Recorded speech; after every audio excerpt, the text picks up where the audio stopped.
You're listening to the PRO Media Network, the next level in entertainment.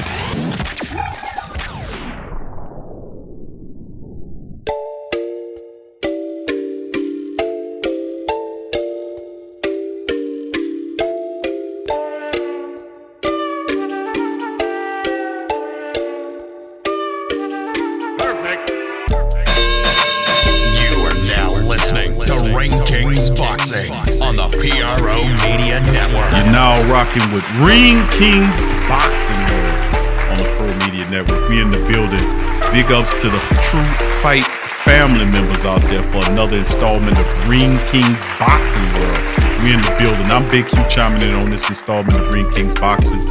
As usual, we're here to talk about all the latest fight news that's hitting the scenes right now. Getting ready for another episode. So please hit the like button. If you are a subscriber to Ring Kings Boxing World, hit the subscribe button, hit the like button, hit the share button, hit all the goddamn buttons. And as we get ready to go on this edition, I'm Big Q chiming in. We got my co-host chiming in today, Eddie Too Mean Johnson. What's going on, Too Mean? Yo, what's going on, bro? All good, my brother. In this, we got a lot to talk about today, bro. We got several news articles and stories we want to cover. Manny Pacquiao, of course, and Terrence Crawford's in the works. That's when we're going to talk. As eventually, the Pac-Man has been sitting dormant for a while, and he's ready to get back in it after his belt was stripped away from him, and of course, given to Ugas, who is basically worked out arrangement to fight Errol Spence, being that they're both PBC guys, Pacquiao as well. Terrence Crawford on the other side of the street, as Errol Spence says, he is lining up a potential fight with Manny Pacquiao.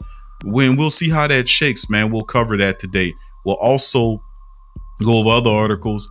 As for Hearns wants White to face Andy Ruiz or Deontay Wilder next. And Povetkin is, believe it or not, is trying to get another fight with Dillian White, and I am totally against that. Really, Dillian White shouldn't have lost the first fight. He got caught with that massive uppercut, but really, he put on a more dominant performance against Povetkin, and Povetkin just doesn't have it anymore, man. He needs to consider retirement before he gets hurt or something. I mean, seriously, bro. How do you say retirement in Russian? Because we need to figure that out and send it to his dusty ass. All right, let's keep it going. The next one we're going to talk about is Marvelous Marvin Hagglar. Of course, we know one of the greatest middleweights that ever was, a true champion of the 80s, that he died some time ago. And we wanted to kind of go over that story today as well. We'll revisit that. Herron versus Frampton. As Jamil Herron was able to stop Carl Frampton, who ultimately, Frampton that is, announced his retirement from boxing, and big ups to brother Jamil, because he put on a really good boxing performance against Carl Frampton. He was able to just handle him. He knocked his ass down with a jab. I mean, it was a really good fight. We'll cover that as well. We'll also talk about the WBC World Lightweight Champion Devin Haney set to defend his title against George Linares on May the 29th. We'll cover that. And of course, everybody heard the news of Oscar De La Hoya announcing his return to the boxing world. Well, we'll have some news about a former champion that could be facing Oscar De La Hoya in the upcoming Triller pay-per-view clash. So with that being said, we'll delve into these interesting boxing items today. Off with our first article coming from Boxing News 24/7. Manny Pacquiao versus Terrence Crawford is in the works, and they're saying June the 5th in Abu Dhabi, and they're looking for a fight right there to go down. Now, they're saying negotiations are underway for a mega fight between Manny the Pac-Man Pacquiao and WBO welterweight champion Terrence Bud Crawford for the June 25th in Abu Dhabi. And that's Mike Coppinger of The Athletic reporting the news of Pacquiao and Crawford talks. Now, Pacquiao and Crawford fight isn't official yet as a requirement that is being staged in Abu Dhabi, which is presumably is where the money men are from. Now, there have been rumors lately that Pacquiao's asking price is $40 million for fighting with the 33-year-old Crawford. Given how risky the contest is, it wouldn't be surprising if Manny's $40 million asking price turns out to be true. We don't know if Crawford is a big enough name to bring in a lot of pay-per-view buys. That's what Bob Arum will tell you.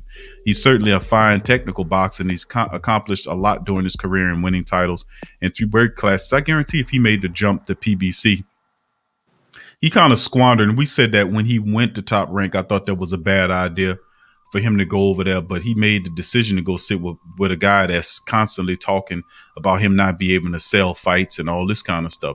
If he went to PBC, I really think that we would have seen a lot more. We definitely would have seen a lot better competition. We'd have seen Crawford going against Porter. We would have seen Crawford against Thurman. We'd have seen Crawford against a lot of really spectacular PBC fighters. We would have seen that. So, I mean, this is that deal is one of the main reasons why these guys ain't linking up.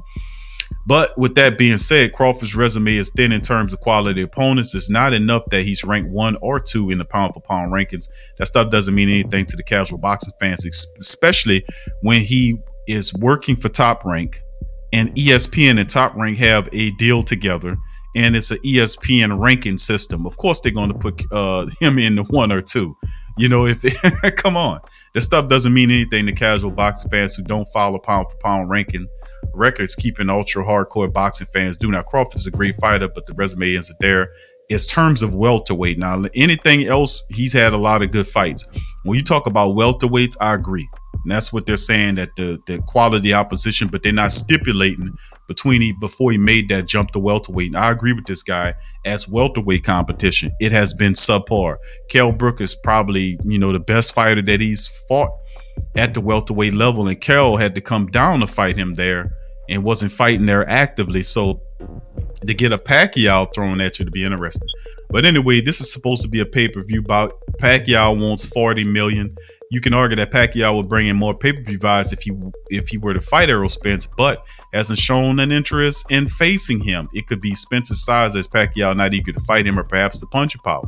Whatever it is, Pacquiao has decided to go into an improving Crawford direction for his fight June 5th. Don't get me wrong, Crawford is a proven fighter, but he's not shown that he can bring in the buys. Well, the hell with that. Just keep fighting and he'll prove himself, because sooner or later it'll put Crawford and Spence in a collision course for the unification of the welterweight division, something that we haven't seen in over 20 years. Top Rank has told ESPN and In Demand, its pay-per-view distributor, to keep June 5th on hold for a possible matchup for Crawford. So we do have a date, June 5th, somewhere in there, and perhaps in over there in overseas there in the desert. So we'll see exactly how that shakes out. Now, Crawford's 37-0 with 28 knockouts. Former 8 division world champion Pacquiao 62-7 and 2 with 39 knockouts. So we'll just see exactly what up. You got a 42-year-old Pacquiao going against a 30-something-year-old Bud Crawford in this one. And we're going to see how this thing all adds up. Now, if you look at Pacquiao's last 6 fights, Adrian Broner, Lucas Matisse, Keith Thurman, and Tim Bradley was his last 6 fights. And of course, you look at Crawford, there's not too much to talk about when you talk about the fights that he has. But, like I said, man, Manny Pacquiao, for all intents and purposes, was too inactive. So they took his belt away and gave it to Ugas. Now he's looking to fight going terror. He had no choice in this matter to me, to go in the direction of Terrence Crawford with Errol Spence off the board. I mean, so, let's talk about this, man. Pac-Man versus a potential June the 5th fight, super fight between Manny the Legend, Manny Pac-Man Pacquiao, and Terrence Bud Crawford. What do you think about this? Oh, man. I mean, I definitely want to see it, but I don't think it's going to happen, man. You know what I'm saying? Because I think Pacquiao is trying to price himself out. You know what I'm saying?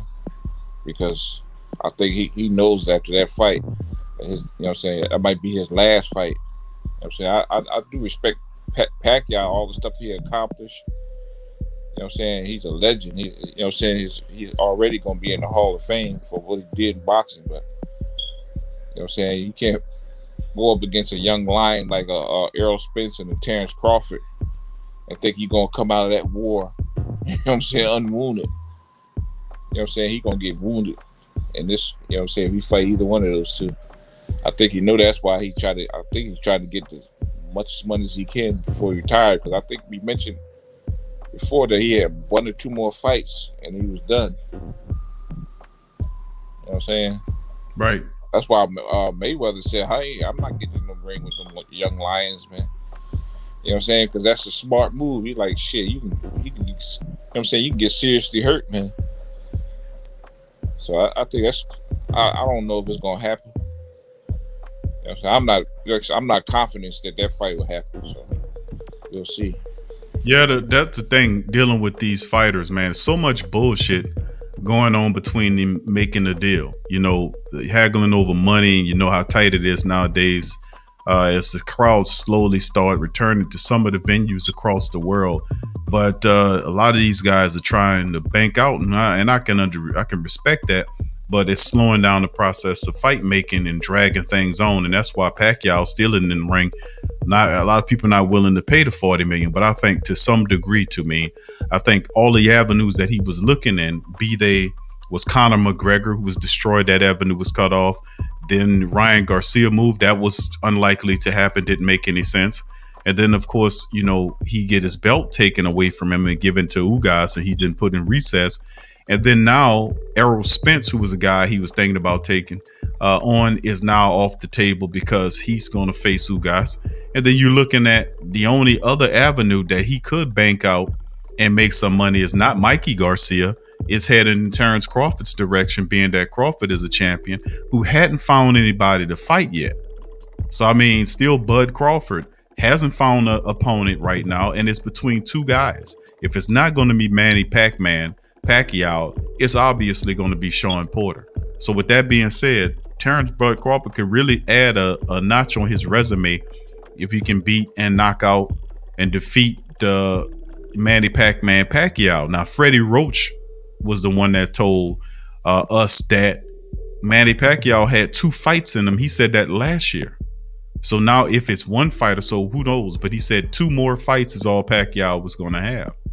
So we'll see how that all shakes. But that date is locked in. Now, whether it happened, it's all up to the guys to negotiate. I don't think Pacquiao gets the $40 million.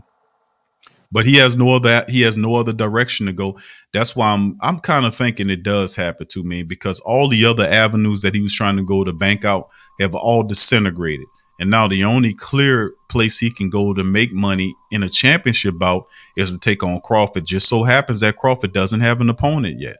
But if these negotiations fail, he's going to go to the mandatory, which will be Sean Porter. So Pac-Man got to understand, if he wants to make this happen, Crawford's listening, make the goddamn thing happen.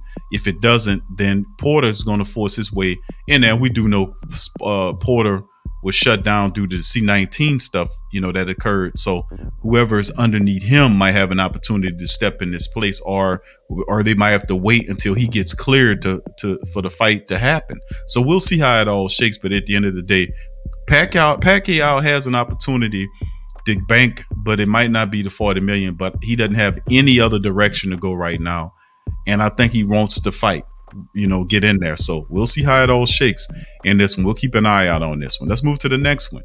And this is, now we talked, you know, covering the fact that the latest fight between Dillian White and Alexander Povetkin was a pretty interesting.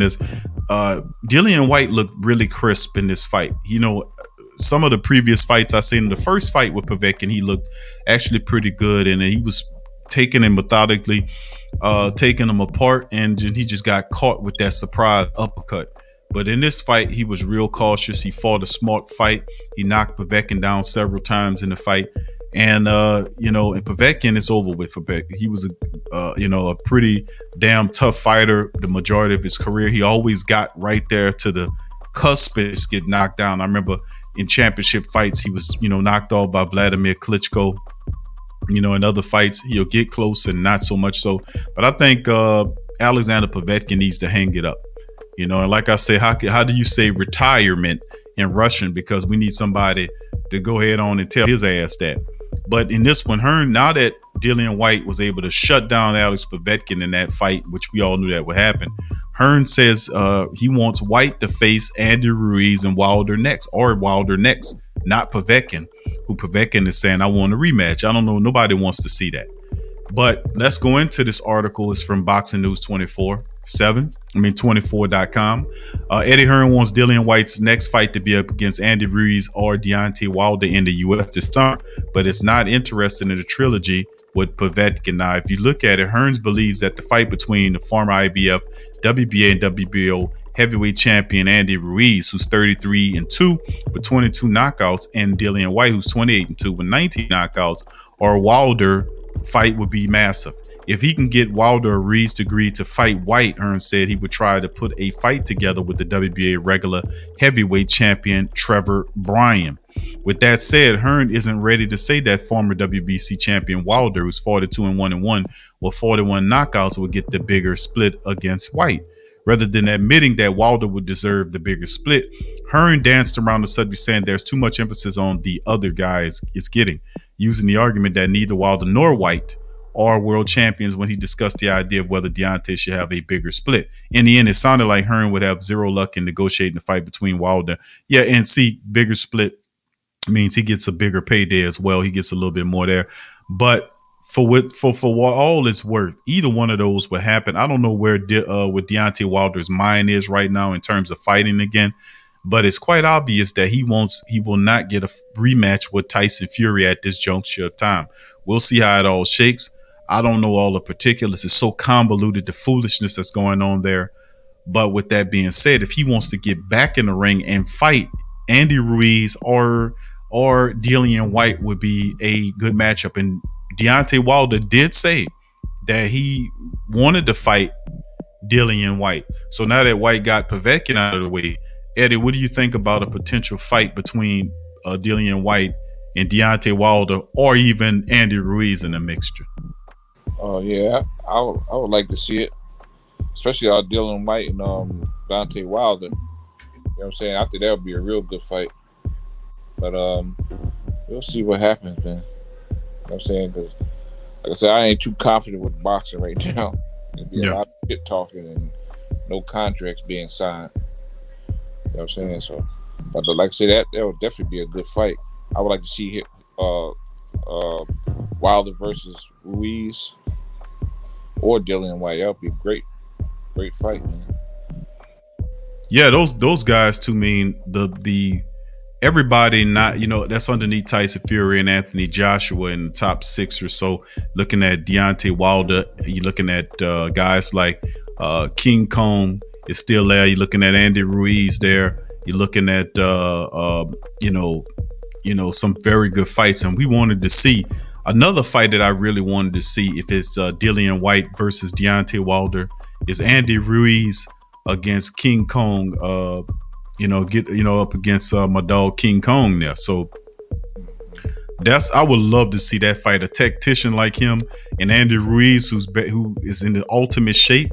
Those guys going at each other. I would love to see that kind of fight. So hopefully we'll see what happens moving forward, man. And we get some of these fights, but upcoming this year with everything going on, hopefully we can get some better fights. Let's move on to the next article. And this is coming from New York Times. So marvelous Marvin Hagglar, the middleweight champion of the 80s, dies at 66. This happened, some time ago, but Two Mean wanted to address the marvelous Marvin Hagglar, his legacy. One of the most formidable boxers of his era, Hagglar defended his title 12 times before losing to Sugar Ray Leonard in 1987 with a split decision, and many people thought he won that fight. And marvelous Marvin Hagglar even tried to get the rematch with Sugar Ray Leonard, and Sugar Ray Leonard ran him through hoops and ran the fuck away from this man.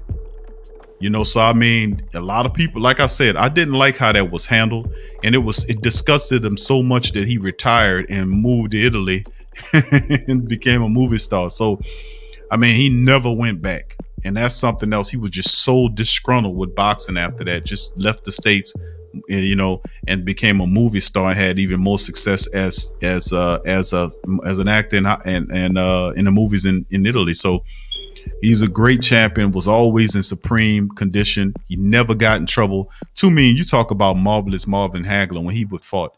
He was a true technician, and most often people don't really talk about him. We know about Mike Tyson, but all the fucking up Mike Tyson did. This man was the anti Mike Tyson. He ain't biting no ears off.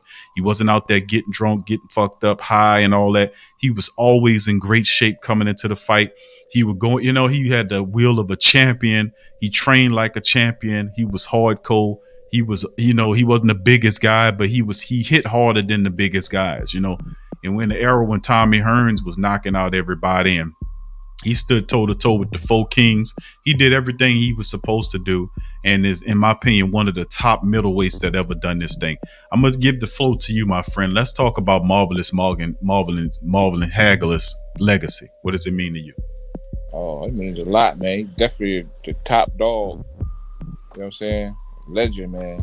True legend. Not like the, you know what I'm saying? Not like these ones they try to make out of the legend fighting bums and shit like Triple G. They try to compare Triple G and Canelo to him. I like, nah, there's no comparison, man. You know what I'm saying? Right. Mention how he fought the four, you know what I'm saying, the kings, other kings, Duran, Leonard, and Hearns. I'm talking about those are some serious guys he fought. And John the Beast Mugabe. You know what I'm saying? He fought some serious fighters that you know what I'm saying, they was willing to die before they lost. You know what I'm saying? He took them on and he, you know what I'm saying, he ran through all of them, man. You know what I'm saying? So he you know what I'm saying? I don't know why they be trying to compare all these other guys to him, man. Triple G and all of them. I'm like, these cats are cherry picking motherfuckers. Hagglar, he fought everybody. Yep. All the top dudes, the fucking dangerous punches and all that shit. He took them all on. You know what I'm saying? You know what I'm saying? He took punches from Hearns. Hearns was knocking everybody the fuck out. Hearns knocked out Duran in 2 rounds, man. I was like, cold turkey knocked him out. Yeah, and Hearns was hitting him with some fucking punches that made him madder. He kept coming. You know what I'm saying? Bloody his forehead up. He was like, man, you got to kill me if you want to beat me. And that's how he fought. Mm-hmm. You know what I'm saying? Most guys, they ain't going to try to get in the ring with no dangerous punches like that. You know what I'm saying? Not only was Hearns a dangerous puncher, he had a lot of skill too. You know what I'm saying? So I was like, man, big ups to Hagglar, man. Rest in peace. Yeah, he was a true legend, man. And how dare these motherfuckers ever compare a Triple G to Marvelous Marvin Hagglar? Get the fuck out of here with that, man. I mean, there's just some dummies in the boxing game, man. Hagglar fought everybody, all comers. He ain't run from nobody like Sugar Ray did. Sugar Ray ran from, and that's the one thing that I didn't like that Sugar Ray did, was he ran for years away from Hagglar. I mean, for years, Hagglar kept trying to get him to fight, wouldn't fight. Even Sugar Ray Leonard was at Hagglar's fights. He was doing the commentating work on the fights. He was commentating a lot of Hagglar's fights and refused. And then when he got the split decision, like I said, a lot of people thought Hagglar won that fight. If you go and look at the fight, Hagglar was pissed off about that because he felt like he won the fight. But when he tried to secure the rematch, Sugar Ray started running again. So, I mean, it's just sad how it happened, because I would love to see a trilogy matchup. But I knew, and Sugar Ray knew, that if he would have fought Hagglar again, Hagglar would have fucked him up. He would have destroyed him in there. He would have not left it to the judges. He would have had with Ham just like he would with. And it was a smart move, because that they was telling Sugar Ray not to get in the ring with Marvelous Marvin Hagglar. To me, you and I know that his trainer was telling him, you stay away from that guy. He knew that, because Hagglar, people didn't know Hagglar he could fight either orthodox or he could fight southpaw. He was a guy that can do both. He was a master boxer. That's what you call Marvelous Marvin Hagglar. He's a master boxer, and he held the crown for a long time. He dealt with a lot of bull crap when he went to England and fucked that guy up, beat that guy so bad, and had them beer bottles thrown on him like that. He had to deal with all this foolishness. He had to have 40 fights professionally before he got a title shot, and then only to be cheated by the judges, which pissed him off even more so the next time around, and said he's not going to leave it in the hands of judges. And he started tearing the boxers up after that. So like I said, 40 fights before he got a title shot, and he had to sue them to do that. So Marvelous Marvin Hagglar, for you guys who don't know who Hagglar is, I know my historians out there know, but most people who are just passerbys of the game, now you've been educated on the one of the greats, if not one, if the greatest middleweight fighter that ever was, Marvelous Marvin Hagglar, the complete master boxer. He was awesome. So a lot of examples of fighters to me, but if you take a look at Hagglar, like I said, he wasn't out there getting drunk. He wasn't out there getting fucked up. He was doing it the right way. He came prepared, every night. He was ready to roll. He was a technician. He was a bulldog. He never gave up. He never quit. Even when things didn't work out for him, he was still there fighting the whole way through. And I got just so much admiration for the late, great, marvelous Marvin Hagglar, who died at 66. His wife said it wasn't from complications dealing with the shot. That's what she said. Tommy Hearns came out with a tweet that said that he was dealing with the complications of the shot, which would go in direct conflict with what the wife was saying. And then the official cause of his death was listed as natural causes, which was the same cause for Hank Aaron, who died after he got the second shot a few days or so later.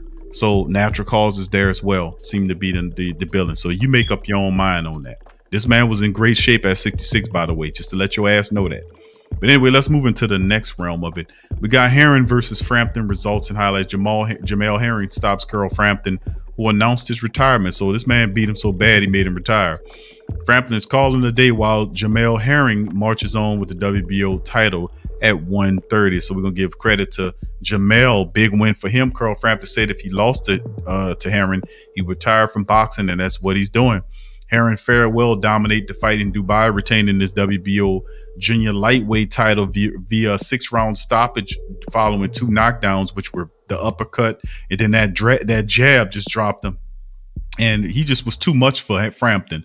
And what became a one-sided affair despite the best, grittiest efforts of Frampton. Frampton was gritty, all right, with his face. He was doing his best job of catching Jamel Herring's punches with his face. And we have to give him credit for that, because he did a great job of using his face as a basketball hoop to catch the basketball that Jamel Herring was shooting. So I mean that's well said there. Grittiest efforts, bullshit. I said before he would retire if I lost the fight. He said I would retire if I lost the fight. That's exactly what I'm doing. The Belfast native said, I've been away so long, I've missed my kids growing up. I just want to dedicate my life to my family now. It would have been wild to see if he would have said that after he had won a fight. Only after you get your ass whooped, you won't go sit down with your family members. I got you, Chief.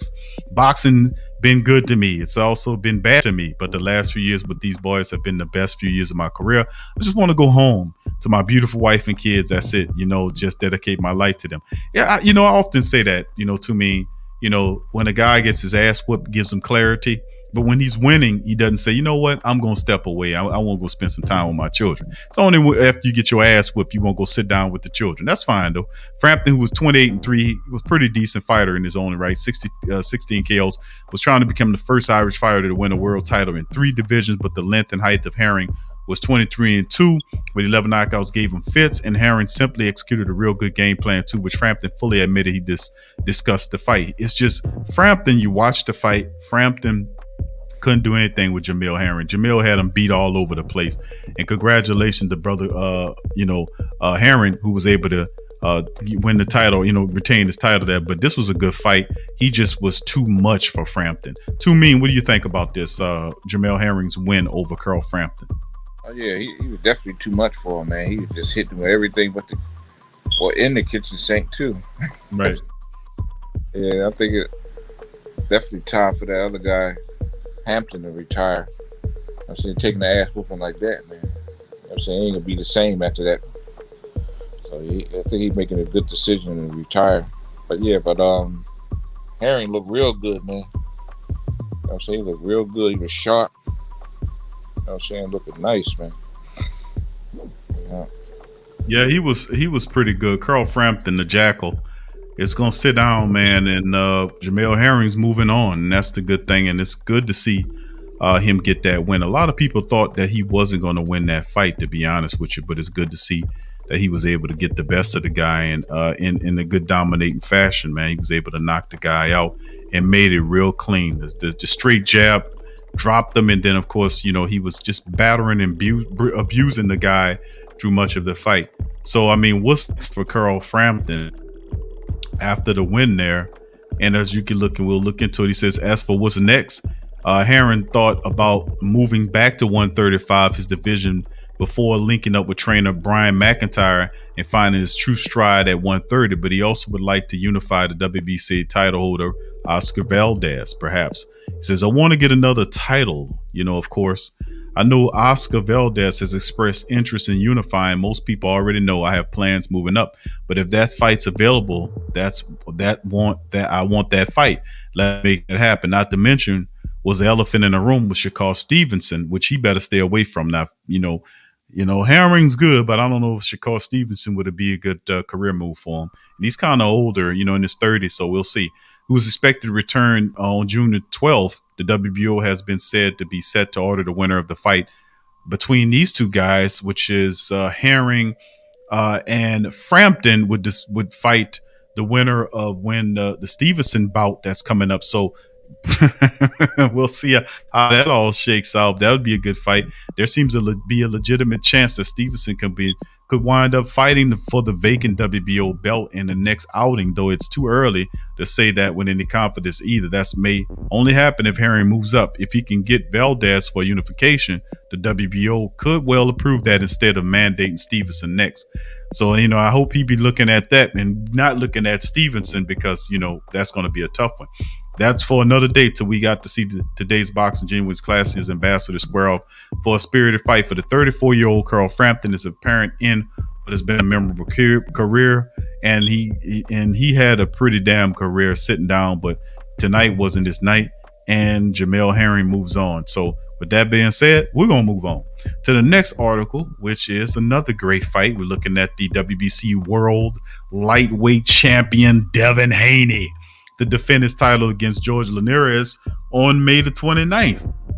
So look at this is coming from ESPN as WBC World Lightweight Champion Devin Haney will defend his title up against Linares in Las Vegas on May the 29th. That's the date and the place. Haney, who's 25-0 with 15 knockouts, will make his third title defense after unanimous decision win over Santiago and Gamboa in November of 2020. Damn, time flies. He won the belt by defeating Zaur Abdullayev in September of 2019. And in Linares, the 22-year-old Haney might have one of the toughest fights to date. Now, I would have to agree with you. Now, if you remember, the 35-year-old Linares is a former holder of the WBA, the WBC, and the ring lightweight titles. He held at least one of the belts from 2014 to 2018 when he lost to Lomachenko. He says, I grew up watching, this is Haney talking. He said, I grew up watching Linares, and he said the fact that this fight is happening in Las Vegas is incredible. And he said in a news release, boxing fans around the world are eager to see me step in and competition, which is great. And I know Linares is coming to fight. I'm ready to give the fans a spectacular performance. The better competition brings the best out of me against Linares. I'm going to show the world why I'm the king of the lightweight division. A little snipe there at who. Linares 47-5 with 29 knockouts. Look out, season has lost two of the past 5 fights. He's knocked out by Lomachenko in 2018 and by Kano in 2019. Now Linares also knocked out Abner Cotto, and Morales in that span and won a unanimous decision over Toyogan. Now, he said, this is my moment to show the world that I still have a lot to give at 135. Said Linares. Devin Haney is a talented and quick-handed young man, but when I was his age, I had already become a world champion by snatching the title away from a real champion like Oscar Lirios. He says, and now you can imagine how much more experience I have now at an age where I feel stronger and better than ever. Big words by Mr. Linares, but he will have to make these words count. It's a young and very talented Devin Haney. So with that being said, shots fired from Linares at Haney. Can he have his ass already writing a big check? I don't know if he can cash it. We'll see how it goes. But to me, Devin Haney and Linares, good fighter, and Linares going up against Haney. Who do you like? I'm definitely going with the dream, Devin Haney. He's young. He's very talented, and that motherfucker can fight his ass off. You hear me? Mm-hmm. You know what I'm saying? He got a lot of experience too. That you know what I'm saying, that a lot of people don't know. I mean, as far as like professional fighting, Mm-hmm. you know what I'm saying? He might not have as much experience as George, what's his name, Linares. Mm-hmm. He might not have as much like ring experience as far as professional, but you know, Haney, he fought people that's way more experienced than. I mean, he sparred with people way more experienced than him. Then he sparred with like people like Mayweather. You know what I'm saying? You know what I'm saying? You don't get no better experience than that. You know what I'm saying? He went to everybody's gym to face everybody, top dudes at everybody's gym, man. Getting that experience and stuff. You know what I'm saying? He sparred with what's the name? Sean Porter. You know what I'm saying? Right. So you can't underestimate him. You know what I'm saying? Haney gonna tear him a new asshole, man. You know what I'm saying?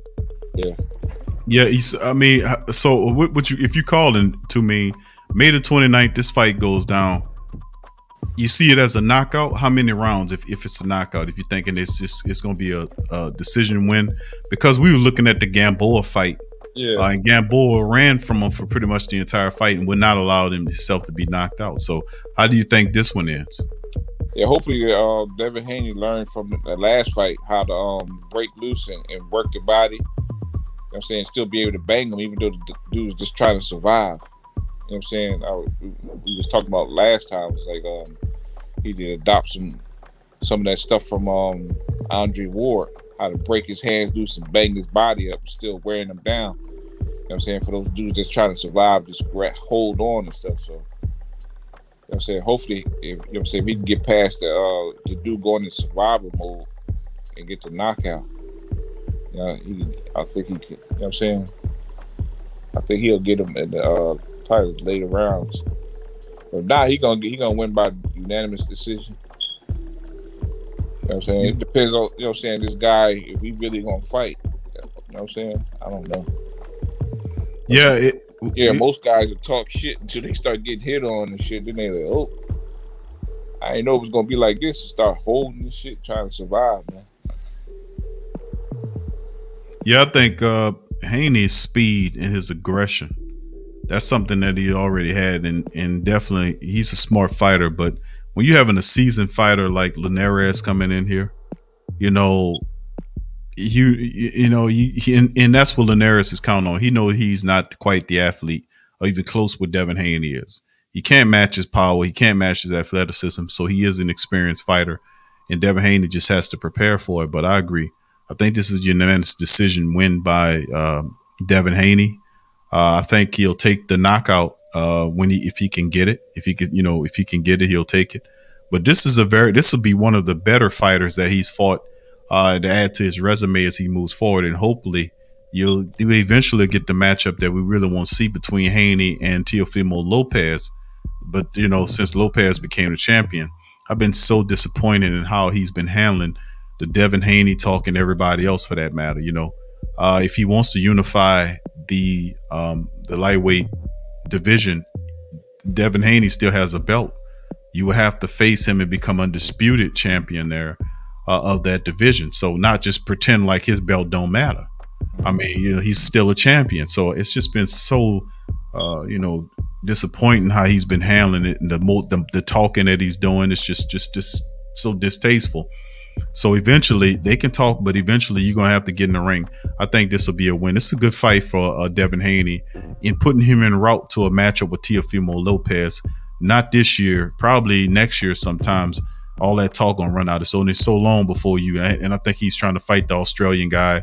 That's what Bob Abrams pushing because he wants the money. So we'll see how that all shakes up in the end. But I do see Devin Haney with a win over Linares as well. And then of course the final article from boxing.com, Roy Jones willing to face, that's right, Oscar De La Hoya in the Triller pay-per-view clash. That's right, we said it. And of course, recently De La Hoya announced, that he's coming out of retirement to fight. Now he's damn near 50 years old. No, he is 50 years old.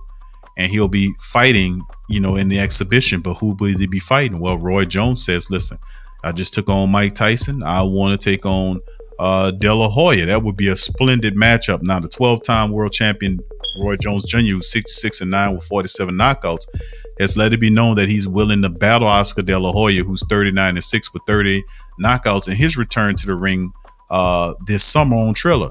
He said, I spoke to Roy today and he's feeling great. He's willing to fight Oscar De La Hoya, said Alfie Smith, which is Roy Jones Jr.'s trainer.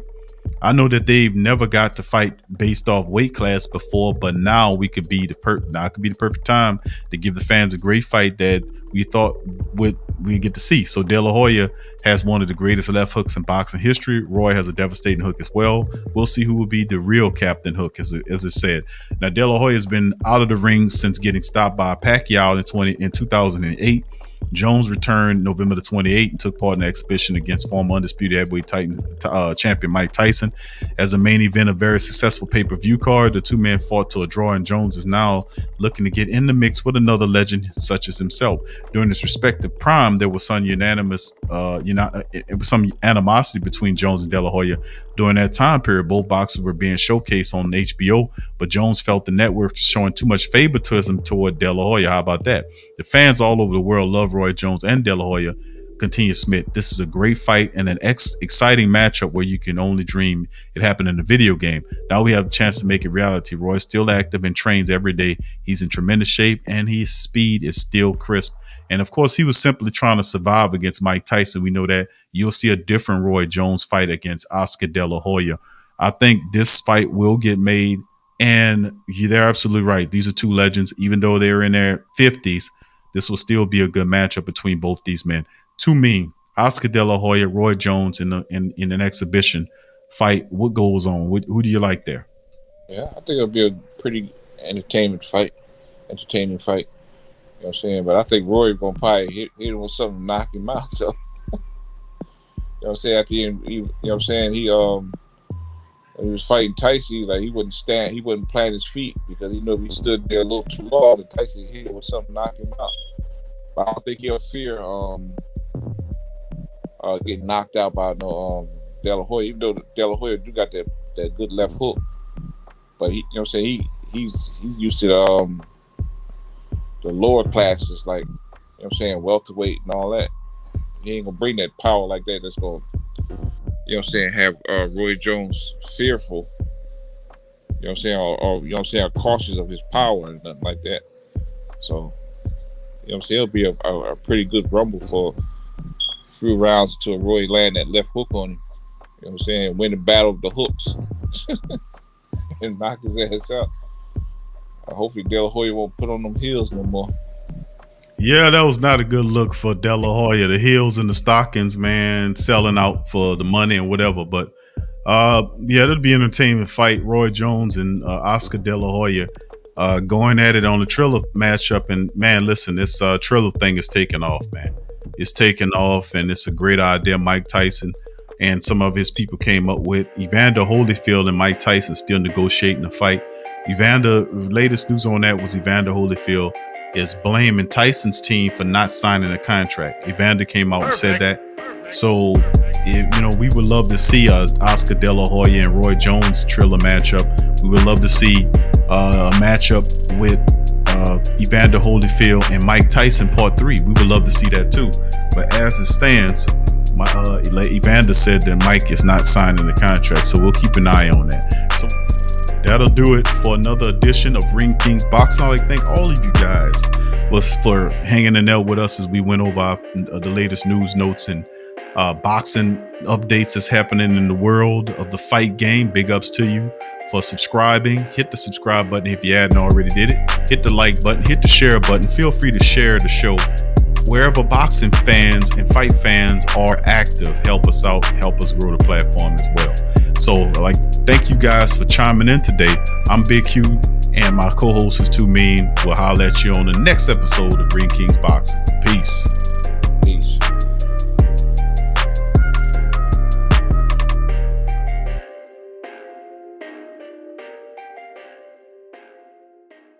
You're now listening to the Ring Kings Boxing on the PRO Media Network.